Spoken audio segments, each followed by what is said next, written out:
කවදාවත් අම්මා තාත්තා වෙනුවෙන් කඳුලක්වත් අහලන්නේ නැහැ. මාස දෙක තුනක ප්‍රේම සම්බන්ධතාවයක් වෙනුවෙන් අරනේ කවුරුද හැඬුවේ කාටද රිදුනේනේ දුම්රිය මොහොතක් නතර වුණේ. කෝච්චියේ විතරනේ නැවතුනේ මිනිහ පටව ගන්න පෙට්ටියට. මොකක් හරි වුණාම අන්තිමේට කවුරුවත් නැහැ.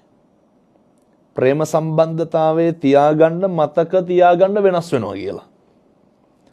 අවුරුදු 10 11 ප්‍රේම සම්බන්ධතා තිබිලා විවාහ වෙලා දරුවෝ හදලා කොච්චර තියෙනවද නේ ඩිවෝස් වෙන ඒවා. මේ ලෝකේ හැම එකක්ම වෙනස් වෙනවා. වෙනස් වෙන්න කලින් තේරුම් ගන්න වෙනස් වෙනවා කියලා. ඒවා හරි తాවකාලික දේවල්. මොකක්ද මේ ලෝකේ తాවකාලික නැත්තේ? හැම එකක්ම తాවකාලිකයි. තරුණ මහත්තුරුන්ට බොහොම කරුණාවෙන් මම මේ කියන්නේ. විවාහ වෙන තරුණ තරුණියෝ දැනගන්න ඕන, ඉගෙන ගන්න ඕන පාඩමක් තමයි මේ අර අනේකගේ මතයට ගරු කරන්න, අනේක ඉවසන්න, අනේකගේ වෙනස් වීම දරා ගන්න බැන නැත්තනම කසාද බඳින්න එපා. මොකද ඒ අපේ තීරණවල බලපෑම සහ ඒ වගේ විපාක විඳින්නේ අහිංසක දරුවෝ.